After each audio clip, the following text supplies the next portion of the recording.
আসসালামু আলাইকুম রহমতুল্লাহি ওবরকাতুহু। সম্মানিত দর্শক, রাষ্ট্রীয় অতিথি ভবন যমুনা, যেটি কিনা এখন প্রধানমন্ত্রীর সরকারি বাসভবন, অস্থায়ী সরকারি বাসভবন। এই ভবনটিতে পবিত্র ঈদ উল ফিতরের দিনে যে অনুষ্ঠান আয়োজন করা হয়েছে, প্রধানমন্ত্রীর ঈদ উদযাপন অনুষ্ঠান, তিনি তার আমন্ত্রিত অতিথিদেরকে তিনি সাক্ষাৎ দিয়েছেন এবং সেখানে হয়তো আপ্যায়নের ব্যবস্থা ছিল এবং বহু সংখ্যক নেতাকর্মী থেকে শুরু করে সরকারি আমলা কামলা, রাষ্ট্রের যারা গণ্যমান্য ব্যক্তি, এরা যেভাবে অতীতে গণভবনে শেখ হাসিনার সঙ্গে সাক্ষাৎ করতেন, ঠিক একই ফরম্যাটে বিএনপির যারা লোকজন রয়েছেন, তারেক রহমান সাহেবের ঘনিষ্ঠ যারা লোকজন রয়েছেন এবং বিএনপি যারা গুট বকিয়ে রয়েছেন, তারা সবাই এই অনুষ্ঠানে নিমন্ত্রিত ছিলেন। এই অনুষ্ঠানকে কেন্দ্র করে যে লঙ্কাকাণ্ড ঘটেছে, তাতে করে বিএনপির সকল স্তরের নেতাকর্মী যারা সেখানে গিয়েছিলেন, তারা বিক্ষুব্ধ, হতাশ, অপমানিত। এবং এই অনুষ্ঠানের মাধ্যমে যে মেসেজ বা খবর সকলের কাছে চলে গেছে যে একেবারে সরকারের প্রারম্ভে একটি ছোট্ট অনুষ্ঠান করতে গিয়ে যদি আয়োজকরা এত ত্রুটি করেন, এত ভুল হয়, এত ভ্রান্তি হয়, এত বিরক্তিকর একটা ঘটনা ঘটতে থাকে, তাহলে এই সরকার আগামী 5টি বছর এই দেশ কী করে চালাবেন? এই সরকারের হেলথ কার্ড, এই সরকারের ফ্যামিলি কার্ড, এই সরকারের খাল কাটা, যেখানে পরতে পরতে নগদ টাকার আনাগোনা, এগুলো সরকার কিভাবে সামাল দেবে? এই প্রশ্নগুলো কিন্তু আসছে। একেবারে বিএনপির কট্টর সমর্থক যে সকল সাংবাদিক, সাহিত্যিক রয়েছেন, তারাও বারবার মানে তাদের বিরক্তি প্রকাশ করছেন বিভিন্ন সামাজিক মাধ্যমে, যেটা হওয়া উচিত নয়। তো এই বিষয়গুলো নিয়ে আলোচনা করার আগে একটি কথা বলে নিই যে ওই ভবন সম্পর্কে আমার ব্যক্তিগত অভিজ্ঞতা ভালো নয়। ব্যক্তিগত অভিজ্ঞতা ভালো নয়, এর কারণ হলো যখন শেখ হাসিনা প্রথম ওই বাড়িতে উঠলেন, তখন ওখানে আমি নিয়মিত যাতায়াত করতাম। ওই বাড়ির প্রতিটি রুম, কামরা আমার মুখস্থ। যেদিন বিডিআর মিউটিনি হলো, সারাটা দিন আমি ওই ভবনে ছিলাম একদম সকাল থেকে। ফলে যা কিছু হয়েছে ওই ভবনের মধ্যে এবং যা কিছু আমি দেখেছি এবং পরবর্তীতে আজ অবধি যা কিছু ঘটে চলেছে, আর অতীতে যা কিছু ঘটেছে, মানে শেখ হাসিনা ওই ভবনে ঢোকার আগে যা কিছু ঘটেছে, তা নিয়ে আমি একটা কন্টেন্ট তৈরি করেছিলাম এই ঈদের 3-4 দিন আগে, যে ওই ভবনটি একটা কুফা ভবন, অভিশপ্ত ভবন, এবং এই ভবনটিতে যদি তারেক রহমান সাহেব বসবাস করেন, ফ্যামিলি নিয়ে থাকেন, তার জন্য এটা ভালো হবে না। এবং ঈদের দিন ঠিক সকালবেলা বা বিকেলবেলা আমি এটা দিয়েছি। কিন্তু কাকতালীয় কি না জানি না, যে আমি যে আশঙ্কাগুলো করেছিলাম সেই আশঙ্কারই প্রথম একটা মহড়া হয়ে গেল ঈদের এই দিনটিতে যমুনাকে কেন্দ্র করে। এখন এই যে যমুনাতে যা কিছু ঘটল, তার দায় দায়িত্ব কার? এবং এখানে জনাব তারেক রহমান সাহেবের যে সুনাম এবং সুখ্যাতি, তিনি প্রাণান্ত চেষ্টা করেছেন সবার সঙ্গে হ্যান্ডশেক করার। হাজার হাজার মানুষের সঙ্গে হ্যান্ডশেক করলে যে কি হয়, এটা আমরা যারা রাজনীতি করি আমরা বুঝতে পারি। নির্বাচনের সময় শুধুমাত্র হ্যান্ডশেক করতে গিয়ে হাত এবং বুক, এই দুটো মানে এতটা মানে ব্যথা হয়ে পড়ে। অনেকগুলো মানুষ আছে আন্তরিকতা দেখার জন্য হাত জোরে চাপ দেয়, অনেকে জোরে মানে এমন জোরে চাপ দেয় বুকে, মানে বলার মতো নয় নির্বাচনের সময়টিতে। তো সেটা প্রধানমন্ত্রী হন বা রাষ্ট্রপতি হন, সবার ক্ষেত্রে এটা প্রযোজ্য। যখন 2000-3000 মানুষ সাক্ষাতের জন্য আসেন, সবার সঙ্গে হাত মেলানো এটা খুব একটা কঠিন একটা বিষয়। তো এগুলো আসলে ইউরোপ এবং আমেরিকাতে এগুলো খুব লিমিটেড। কেবলমাত্র ব্রিটেনে যিনি রানী বা রাজা, তিনি এই বিভিন্ন অনুষ্ঠানে সাধারণ জনগণদের সঙ্গে দেখা সাক্ষাৎ করেন, আর অন্য সাধারণত এই ধরনের অনুষ্ঠান হয় না।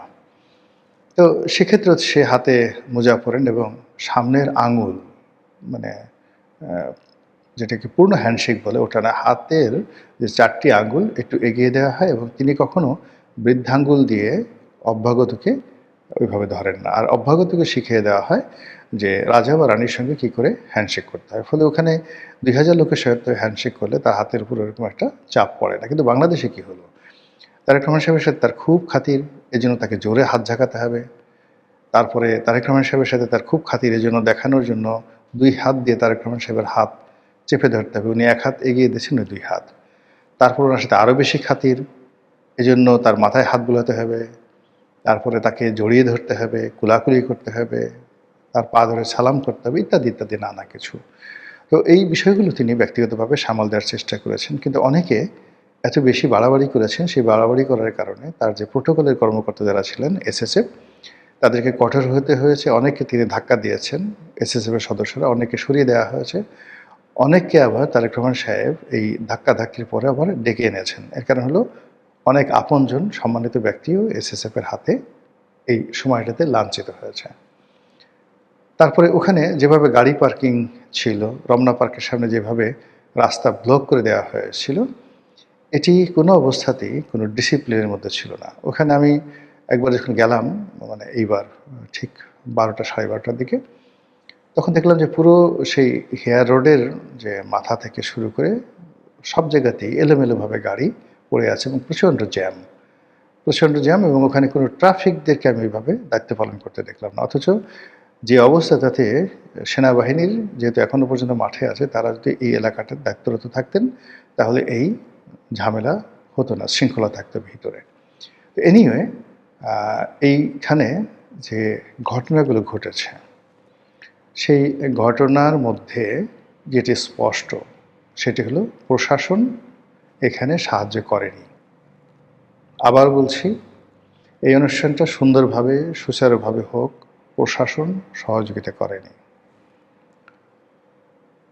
যে সকল বাহিনী রয়েছে নিরাপত্তার দায়িত্বে, তাদেরকেও ওইভাবে দায়িত্ব পালন করতে দেখা যায়নি। It's a very very bad message.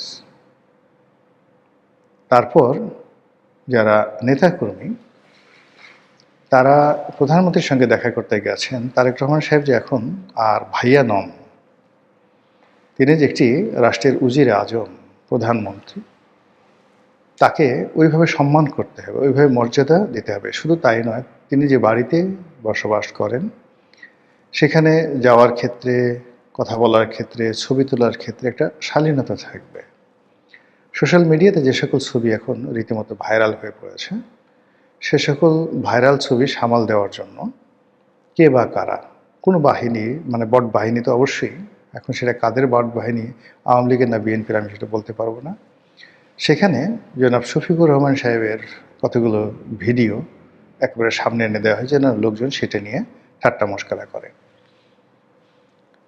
জনাব শফিকুর রহমান সাহেবের যে অনুষ্ঠানটি ছিল আন্তরিকতায় পূর্ণ, মানে বিরোধী দলীয় নেতা, তিনি যাদেরকে দাওয়াত করেছেন সবাই তার আপনজন, অনেকের সঙ্গে তার ব্যক্তিগত সখ্যতা খুব বেশি ছিল।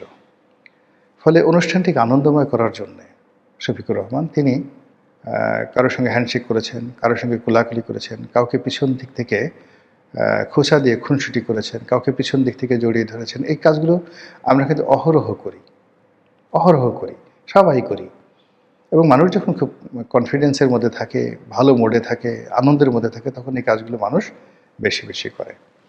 তো ডক্টর মোহাম্মদ ইউনূসের জামানাতে যেভাবে জামাত শক্তিশালী ছিল, আর তার আগের 16-17 বছর ধরে যেভাবে তারা নির্যাতিত এবং নিষ্পেষিত ছিল, সেই সুদীর্ঘ কাল পেরিয়ে জামাতের এবারে যে এটি ছিল বর্ণাঢ্য, আনন্দঘন এবং সবাই সেখানে উচ্ছ্বসিত।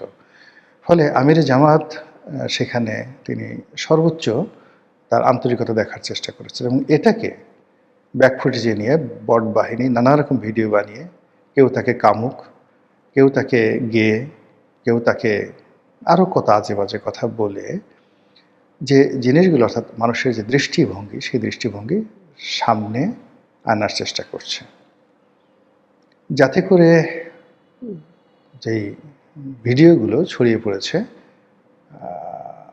যমুনাকে কেন্দ্র করে, সেগুলো সামনে না আসে। কিন্তু আলটিমেটলি এক্সট্রিম পর্যায়ে কোনো অশ্লীলতা বা অশ্রাব্যতা এটা মানুষ বেশিক্ষণ দেখে না। আপনি যে কোনো ব্লু ফিল্ম বা যে কোনো একটা বাজে জিনিস একজনের সম্পর্কে ক্যারেক্টার অ্যাসেসিনেশন ছেড়ে দেন, এটি কিন্তু আসলে ভালো মানুষগুলো দেখেই না, একেবারে দেখে না। তারপর কারো যদি নজরে পড়ে তারা এড়িয়ে যায়। আর যারা বেশি ভালো মানুষ তারা যে সকল সাইট থেকে এ ধরনের পর্নো ভিডিও ছাড়া হয় সেই সাইটগুলোকে ব্লক করে দেয়। ফলে আমিরে জামাতকে নিয়ে যা কিছু হয়েছে এই সাইটগুলো ব্লক হয়ে যাবে, কেউ দেখবে না এই জিনিসগুলো আর। একদিন, দুদিন, 3 দিন মানে গালাগালির একটা সীমা আছে, কিন্তু তখন আসবে সেই যমুনার মিসম্যানেজমেন্ট। এগুলো এক। 2 নম্বর হলো যে এই যে দেখুন যে যমুনাতে এই অনুষ্ঠান করতে গিয়ে মিসম্যানেজমেন্ট হলো, সেই মিসম্যানেজমেন্টকে ধামাচাপা দেওয়ার জন্য জামাতের অনুষ্ঠানকে লাইমলাইটে এনে সেটার ব্যাপারে নেতিবাচক প্রচারণা চালানো হলো। এই নেতিবাচক প্রচারণার ফলে জামাতের যে বিশাল বট বাহিনী আছে এবং মানুষের ক্যারেক্টার অ্যাসাসিনেশন করা, কারো খাট কাঁপানো, কারো ব্যক্তিগত জীবন, কারোর সাথে কারো বিয়ে দিয়ে দেওয়া ইত্যাদি যে জিনিসগুলো আছে সেটা জামাতের বট বাহিনীর কাছে এখন অন্যান্য বট বাহিনী, সেটা বিএনপির হোক, আওয়ামী লীগের হোক বা অন্য কোনো দলের হোক বা এনসিপির হোক, তারা এখনও পর্যন্ত ইনফ্যান্ট, নবজাতক শিশু। তো সেই নবজাতক শিশু যারা আছে তারা যদি দেশের এখন প্রধান বিরোধী দল, সেই বিরোধী দলের প্রধান ব্যক্তি বয়োবৃদ্ধ মানুষ, তাকে নিয়ে যদি একেবারে অশ্লীল এবং অশ্রাব্যতার সর্বোচ্চ পর্যায়ে তারা পৌঁছে, সঙ্গত কারণে জামাতের বট বাহিনীতে বসে থাকবে না এবং তারা যদি আক্রমণ করে এবং তারা যদি বিভিন্ন রকম বাজে জিনিস বলে, বাজে কথা বলে, বলেন তো কাকে কাকে নিয়ে বলতে পারবে এবং কী ধরনের ভিডিও হতে পারে, কী ধরনের কার্টুন হতে পারে, কী ধরনের ন্যারেটিভ হতে পারে এবং সেগুলো মানে কতটা বিব্রতকর হবে, যা কিনা শুরু হলো এই যমুনা দিয়ে।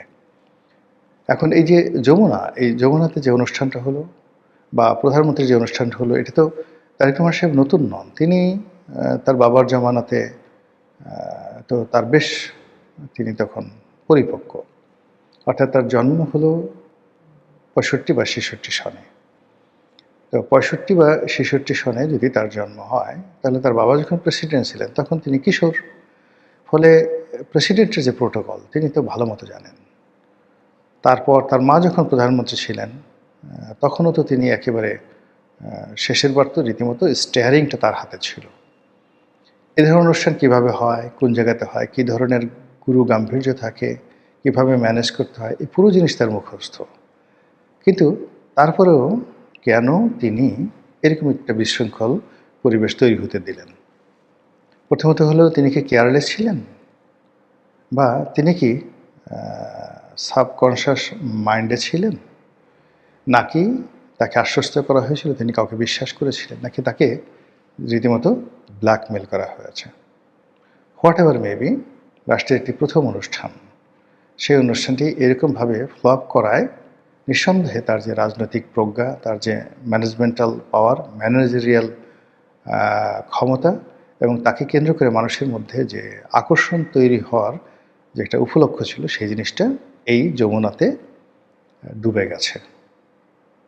আশা করি সরকার ভবিষ্যতে এই ধরনের অনুষ্ঠান করতে আরও অধিক সতর্ক হবেন, আন্তরিক হবেন। আসসালামু আলাইকুম রহমতুল্লাহি ওয়া বারাকাতুহু।